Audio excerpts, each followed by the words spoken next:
Bhagavad Gita, Vishnu. नमस्कार दोस्तों, आजकल हर तरफ सिर्फ ओपनहाइमर मूवी का ही जिक्र हो रहा है। आज हम इस वीडियो में भी यही जानेंगे कि आखिरकार ओपनहाइमर है कौन और कैसे ओपनहाइमर का भगवद गीता से रिश्ता था, कनेक्शन था, और कैसे ओपनहाइमर ने खुद ने माना कि उनके द्वारा किए गए काम, उनके द्वारा किए गए प्रोग्राम और प्रयोगों से उन्होंने पूरी दुनिया को एक बहुत बड़े खतरे के अंदर झोंक दिया। मैं काल के रूप में मृत्यु हूँ, संसार का विनाशक हूँ, यह भगवद गीता के श्लोक का हिंदी रूपांतरण है। और ये शब्द जूलियस रॉबर्ट ओपनहाइमर के मुंह से तब निकलते हैं जब उन्होंने न्यू मैक्सिको के लॉस ऑलमस में अपने ही हाथों से बनाए हुए दुनिया के पहले एटम बॉम्ब के विस्फोट को देखा था। जूलियस रॉबर्ट ओपनहाइमर उन वैज्ञानिकों की लिस्ट में आते हैं जिनकी खोज के बाद दुनिया अब पहले जैसी नहीं रही। एटॉमिक बॉम्ब का कहर दुनिया ने तब देखा जब अमेरिका ने जापान से बदला लेते हुए हिरोशिमा और नागासाकी पर अगस्त 1945 में परमाणु हमला किया। इसमें लाखों जापानियों की जान गई और यह हमला दुनिया का सबसे बड़ा नरसंहार कहलाया गया। और दोस्तों, आज दुनिया के हर विकसित और विकासशील देश के पास परमाणु शक्ति है और परमाणु शक्ति लेने की होड़ लगी हुई है। आज पूरी दुनिया परमाणु हमलों के डर से सहमी हुई है कि कब परमाणु हमला कौन सा देश किस देश के ऊपर कर दे। यह न्यूक्लियर पावर कभी संभव नहीं हो पाता अगर ओपनहाइमर इस बॉम्ब को बनाने की जिम्मेदारी नहीं लेते। अमेरिका ने जर्मनी को सिर्फ ओपनहाइमर के बदौलत ही पछाड़ कर दुनिया का पहला देश बना जिसने न्यूक्लियर बॉम्ब बनाया। दोस्तों, आज हम इस वीडियो के माध्यम से जूलियस रॉबर्ट ओपनहाइमर के जीवन और दुनिया के पहले एटम बॉम्ब बनने की इतिहास के बारे में जानेंगे। जूलियस रॉबर्ट ओपनहाइमर का जन्म 22 अप्रैल 1904 को न्यूयॉर्क शहर में हुआ। उनके पिता का नाम जूलियस ओपनहाइमर था, जो कि जर्मन प्रवासी थे। उन्होंने अमेरिका आते ही एक बहुत बड़ा टेक्सटाइल बिजनेस खड़ा कर दिया था। ओपनहाइमर बचपन से ही एक धन संपन्न परिवार से थे। ओपनहाइमर बचपन से ही एक पढ़ाकू बच्चे थे। उन्होंने सिर्फ 9 वर्ष की आयु में ही ग्रीक और लैटिन भाषा में फिलोसफी पढ़ना स्टार्ट कर दिया था। उनका इंटरेस्ट मिनरलोजी में भी था, इसीलिए अपनी खोजों से जुड़े पत्र अधिकांश वो न्यूयॉर्क के मिनरलोजी क्लब में भेजा करते थे। उनके भेजे गए पत्र इतने प्रभावी थे कि मिनरलोजी क्लब ने उन्हें एक एडल्ट स्कॉलर के रूप में चुन लिया था और उनको अपनी खोजों से जुड़ी एक प्रेजेंटेशन देने के लिए इनवाइट किया। रॉबर्ट अपनी स्कूलिंग खत्म करने के बाद अपनी हायर स्टडीज करने के लिए हार्वर्ड विश्वविद्यालय जाने वाले थे, लेकिन उनकी तबीयत बहुत ज़्यादा खराब हो गई और उनके पिता ने उनको एक इंग्लिश टीचर के साथ न्यू मैक्सिको भेज दिया। 18 वर्ष की आयु में ही हार्वर्ड विश्वविद्यालय में एडमिशन लेने के बाद उन्होंने केमिस्ट्री के साथ साथ ही हिस्ट्री, फिलोसॉफी, लिटरेचर और गणित की पढ़ाई भी की। 1925 में ही ओपनहाइमर ने अपने बैचलर की पढ़ाई पूरी कर ली, जबकि 1924 में ही उनको क्राइस्ट कॉलेज कैम्ब्रिज में एडमिशन मिल गया, जहां उन्होंने अर्नेस्ट रदरफोर्ड को अपने साथ काम करने के लिए एक पत्र लिखा। अर्नेस्ट रदरफोर्ड उस वक्त केमिस्ट्री के सबसे बड़े ज्ञाता थे। अर्नेस्ट रदरफोर्ड ने अल्फा और बीटा रेस की खोज की, साथ ही एटॉमिक मॉडल भी दिया। अर्नेस्ट रदरफोर्ड ने ओपनहाइमर की इस रिक्वेस्ट को एक्सेप्ट नहीं किया। ओपनहाइमर जब कैम्ब्रिज यूनिवर्सिटी पहुंचे तो उन्हें केमिस्ट्री के दूसरे सबसे बड़े ज्ञाता जे थॉमसन के अंडर काम करने का मौका मिला। जे थॉमसन ने इलेक्ट्रॉन की खोज की थी। 1926 में उन्होंने जर्मनी के सबसे फेमस यूनिवर्सिटी ऑफ गोटिंगन में एडमिशन लिया और यहाँ से उन्होंने पीएचडी की, जहाँ इनकी मुलाकात हाइजेनबर्ग और एनरिको फेर्मी जैसे महान वैज्ञानिकों से हुई। और साथ ही 1927 में सिर्फ 23 साल की उम्र में ही ओपनहाइमर ने अपनी पीएचडी की डिग्री प्राप्त कर ली। इसी दौरान ओपनहाइमर ने अपने कई रिसर्च पेपर पब्लिश करवाए, जो कि क्वांटम मैकेनिज्म के रिसर्च में बहुत ज़्यादा हेल्पफुल थे। पीएचडी कंप्लीट करने के बाद जब ओपनहाइमर वापस जर्मनी से अमेरिका आए तो 1927 में उन्होंने हार्वर्ड यूनिवर्सिटी और 1928 में केल्टिक यूनिवर्सिटी में अपनी रिसर्च की।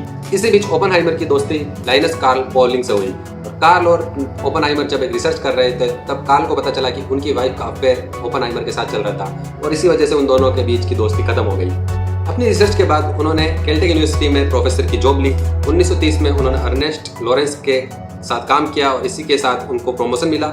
वो असिस्टेंट प्रोफेसर से प्रोफेसर बन गए। उनके जीवन में एक दौर ऐसा आया जब 1936 में उनका साइंटिफिक करियर तो मजबूत होता जा रहा था, अच्छा होता जा रहा था, पर उनकी मेंटल हेल्थ बिगड़ती जा रही थी। इसलिए उन्होंने एक साइकेट्रिस्ट से मदद ली और उनसे सलाह लेना शुरू किया। इसी दौरान ओपनहाइमर का सामना भागवत गीता से होता है और भागवत गीता को समझने के लिए ओपनहाइमर यूनिवर्सिटी ऑफ कैम्ब्रिज के शिक्षक आर्थर डब्ल्यू राइडर से संस्कृत भाषा सीखते हैं और ओपनहाइमर का मानना है कि भागवत गीता पढ़ने के बाद उनके जीवन में संतुलन आ गया। ओपनहाइमर ने 1940 में एक मेडिकल रिसर्चर कैथरीन प्यूनिंग से शादी कर ली। 1937 में जब ओपनहाइमर के पिता जूलियस ओपनहाइमर की डेथ होती है तो वो अपने दोनों बेटों के लिए $4 लाख की संपत्ति छोड़ के जाते हैं। तो तो ओपेनहाइमर ने अपने हिस्से की संपत्ति को यूनिवर्सिटी ऑफ कैलिफोर्निया के ग्रेजुएशन स्कॉलरशिप के लिए दान कर दिया।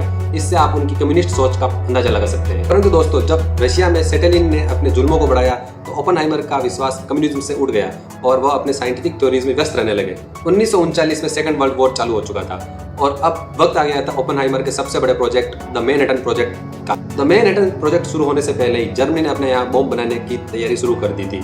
1938 में ही जर्मनी ने अपना एटम बॉम्ब डेवलप करना स्टार्ट कर दिया था। जर्मनी के इस न्यूक्लियर बॉम्ब डेवलप के बारे में लियो सजलट और 2 हंगेरियन जर्मन वैज्ञानिकों को पता चल गया था।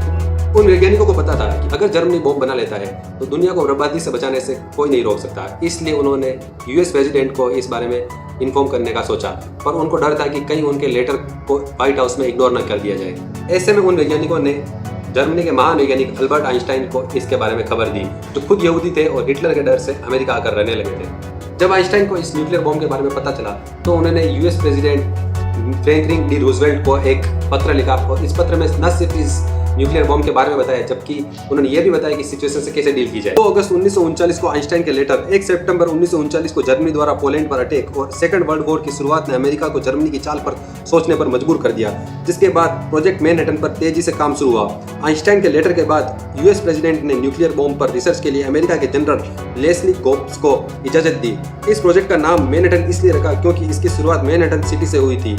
इस प्रोजेक्ट को दुनिया तथा अमेरिका से तब तक छुपा कर रखा जब तक कि यह बॉम्ब बनकर तैयार नहीं हो गया। रिसर्च तो शुरू हो चुकी थी लेकिन इतनी कुछ खास प्रोग्रेस हुई नहीं, क्योंकि इसका रीजन यह था कि अमेरिका वर्ल्ड वॉर सेकंड के टाइम 2 साल तक इस वॉर में शामिल नहीं हुआ। वह सिर्फ ब्रिटेन को हथियार भेज रहा था। लेकिन तभी जापान 7 दिसंबर 1941 को अमेरिका के हवाई आइलैंड पर बने बेस पर हमला कर लेता है और पूरा अमेरिका दहल जाता है।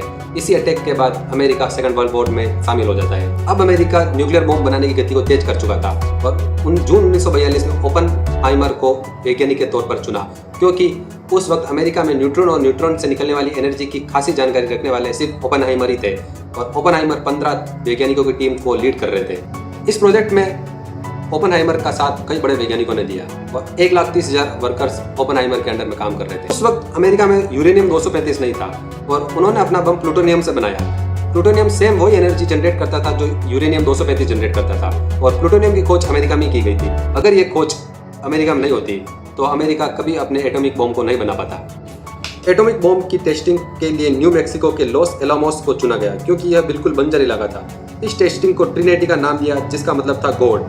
1943 से 1945 तक लगातार बॉम्ब को डेवलप करने पर काम किया, जिसके बाद 12 जुलाई को प्लेटोनियम एनरिच्ड बॉम्ब को डिटोनेट के लिए चुना गया। इसके बीच यूएस प्रेसिडेंट की ब्रेन हेमरेज से मौत हो जाती है तो वाइस प्रेसिडेंट इसकी परमिशन देते हैं। और खास बात यह है कि इस प्रोजेक्ट के बारे में वाइस प्रेसिडेंट को भी पता नहीं था कि यह प्रोजेक्ट कब डेवलप किया गया। 12 जुलाई को इस बॉम्ब की टेस्टिंग की गई और जिन लोगों ने इस दृश्य को देखा वो इस दृश्य को बयान नहीं कर पाए। इस धमाके को देखकर ओपेनहाइमर के मुंह से एक भगवत गीता का एक श्लोक निकला। उस श्लोक का मतलब था कि जब अर्जुन को भगवान श्री कृष्ण ने अपना असली रूप दिखाया, वो भी सेम ऐसे ही धमाके के समान था। इस बॉम्ब के सफलतापूर्ण टेस्टिंग से सभी बहुत खुश थे, लेकिन ओपेनहाइमर को एक बहुत तेज धक्का लगा और गीता के एक श्लोक से उन्होंने बयां किया कि अब मैं एक मृत्यु बन चुका हूँ। वे अपने इस काम से कभी खुश नहीं थे, क्योंकि उनको पता था कि उनके इस काम से लाखों लोगों की जान जाएगी। और ऐसा हुआ भी जब जापान के हिरोशिमा में 6 अगस्त 1945 को पहला बॉम्ब गिरा और 9 अगस्त 1945 को नागासाकी में दूसरा बॉम्ब गिरा और यहीं पर लाखों लोगों की जान गई और वर्ल्ड वॉर सेकंड का अंत हुआ। जूलियस रॉबर्ट ओपेनहाइमर ने जापान की ऐसी तबाही देखकर फैसला लिया कि अब कभी ऐसे बॉम्ब बनाने की आवश्यकता नहीं है और साथ ही अमेरिका ने उनको हाइड्रोजन बॉम्ब बनाने की ऑफर भी दिया, लेकिन ओपेनहाइमर ने साफ मना कर दिया। ओपेनहाइमर को लगता है कि उन्होंने बॉम्ब तो बना दिया, लेकिन उन्होंने आने वाली दुनिया को बहुत बड़े खतरे में डाल दिया। पर उनको ऐसा भी लगता है कि अगर जर्मनी बॉम्ब बना चुका होता तो कब का दुनिया को खत्म कर चुका होता। अपने इसी प्रयोग से दुखी होकर तथा मानसिक द्वंद्व से जूझते हुए 18 फरवरी 1967 को ओपेनहाइमर ने आखिरी सांस ली, परंतु उनकी मौत से पहले ही पूरी दुनिया न्यूक्लियर बॉम्ब बनाने की होड़ में लग गई थी। विज्ञान का गलत इस्तेमाल हमेशा से इंसानियत के लिए बुरा रहा है और इस बात का दुख ओपेनहाइमर को आखिरी सांस तक रहा। तो दोस्तों, कैसी लगी आपको जूलियस रॉबर्ट ओपेनहाइमर की कहानी? अब अगर आप मूवी देखना चाहेंगे तो आपको और अच्छे से समझ में आएगी। मेरा वीडियो अच्छा लगा हो और मेरी रिसर्च और इन्फॉर्मेशन अच्छी लगी हो और अगर आप ऐसे ही और इंटरेस्टिंग वीडियोस देखना चाहते हैं तो चैनल को जरूर सब्सक्राइब करें। वीडियो अच्छा लगा हो, इन्फॉर्मेशन अच्छी लगी हो तो वीडियो को लाइक, शेयर और कमेंट जरूर करें। अपन मिलेंगे अगले वीडियो में, तब तक के लिए जय हिंद, वंदे मातरम।